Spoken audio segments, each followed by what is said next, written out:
Hello everyone and welcome back. We have two minor trades to talk about. Two very small ones, but one involving the Canucks and Sharks and another involving the Wild and the Panthers. We'll touch on the Petry and Thompson trades coming up right now.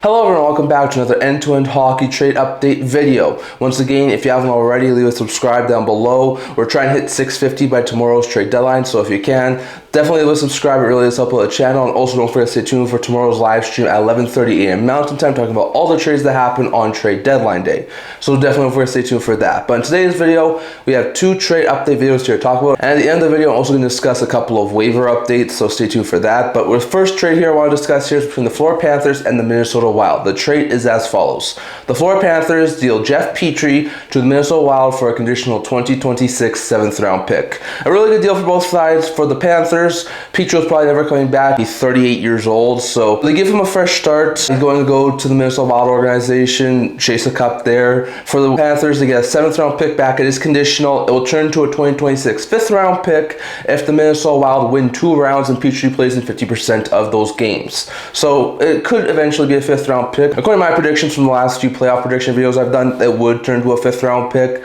So it's either 7th or 5th, but either way they get a draft pick for Penny Wolfe, who's never coming back. For the Wild, Petry, they get him. He's a 38-year-old right shot defenseman, not what he once was, but still a very serviceable third pair defenseman, more of a 6'7" guy at this point in time. He's on his final year of his deal, signing the offseason with the Panthers, only has an AAV of $775,000, so not a bad pickup here for the Wild, and definitely a cheap one. At this point in time, Petry is more of like a 6'7" defenseman, someone who can play third pair minutes, but maybe isn't a consistent third pair defenseman. I feel like he will potentially challenge with Bogosian for third pair minutes, so that's exactly what I think at this point in time. Probably will challenge with Bogosian, sort of rotate between those two guys for being like a solid third pair right shot defenseman. So far this year, had 8 assists in 58 games for the Florida Panthers, so you know, it was not a bad pickup here for the Wild just to get some added defensive depth. I do think that the Panthers win this deal, especially if they're able to get a 5th round pick, but it's a pretty decent deal for the Wild too to get a depth defenseman. And the other trade I want to talk about here is between the Canucks and the Sharks. It's as follows.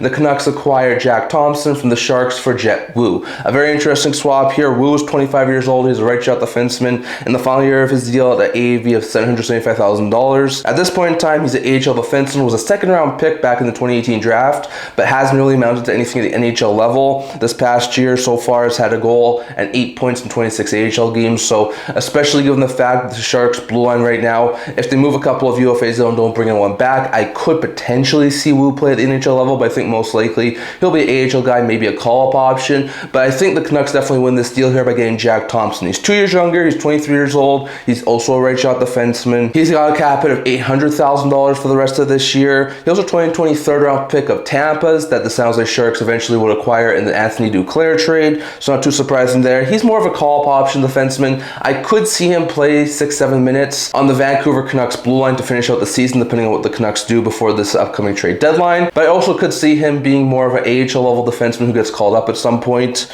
So not too bad there. So far this year, had 3 goals and 12 points in 42 AHL games. Last year, had 10 points in 31 NHL games, which was his first real taste of NHL level hockey. So not a bad pickup here for the Vancouver Canucks. They do get Jack Thompson, and the Sharks do get Jet Wu. I do think the Canucks win this deal though by getting Thompson. So those are 2 trades. Just a really quick waiver update here. The 2 players who were placed on waivers yesterday that we talked about in one of our recent videos, Imagn and Bjornfurt, were both cleared waivers and have been signed to the AHL by the Florida Panthers, so not too surprising there. When it comes to players who were placed on waivers today, there's a handful of players who were placed on waivers. You have Alex Holt and Cole Reinhardt in Vegas. I do think there's a very likely chance one of those two will get claimed, most likely Reinhardt, so I definitely think that's very interesting. Curtis Douglas was placed on waivers by Tampa, so I could see a team claim him, given the fact Tampa claimed him at the beginning of the season. Garrett Wilson, who just signed a new deal with the Philadelphia Flyers, who's been playing in the AHL, was placed on waivers due to the fact that once you sign, you need to be placed on waivers. Fully expect him to clear and be sent to the AHL.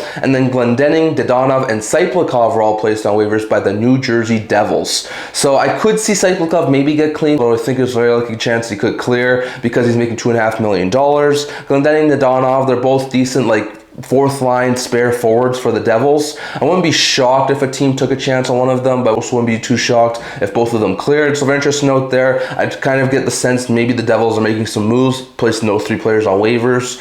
So we'll wait and see on that, but definitely some very interesting waiver updates that we will be discussing on tomorrow's live stream, because that will be when the waivers are finished. So we'll have to wait and see on that. But that was all I want to talk about in this video. Stay tuned, there'll probably be more videos coming out. There seems to be some more updates when it comes around the NHL. Ristolainen, according to Pierre Brun, is getting a lot of trade interest, including around some new teams. Frank Saravalli put out that the Nashville Predators are open to blowing it up and could make a whole bunch of very interesting moves before the trade deadline tomorrow. And there's been confirmation that Parayko executed his clause in his deal and decided to not waive his no trade clause, and he's going to stay in St. Louis. Apparently, according to recent reports, he did not want to go to Buffalo, but he would be open to going to maybe like a California team staying out west, and maybe he would be open to going to Los Angeles or Anaheim is what some recent reports have been mentioning. So we'll have to wait and see on that. No guarantees that Parayko doesn't get moved, but he is definitely not going to the Buffalo Sabres. Definitely. I'll have your guys' thoughts on all this, plus who do you think won those 2 trades? Was it Vancouver or San Jose? Was it Florida, Minnesota? Were they win-win deals? Love to hear your guys' thoughts down in the comment section below. That's all I want to talk about in this video. Once again, if you can, leave a subscribe down below. It really does help with the channel. We're trying to hit 650 by tomorrow's trade deadline. And also don't forget to stay tuned for tomorrow's trade deadline live stream at 11:30 a.m. Mountain Time, talking about all the deals that happen on trade deadline day. That's all I'm going to talk about in this video. Stay tuned for more coming on in the very near future. God bless y'all. I'll see y'all on the next one.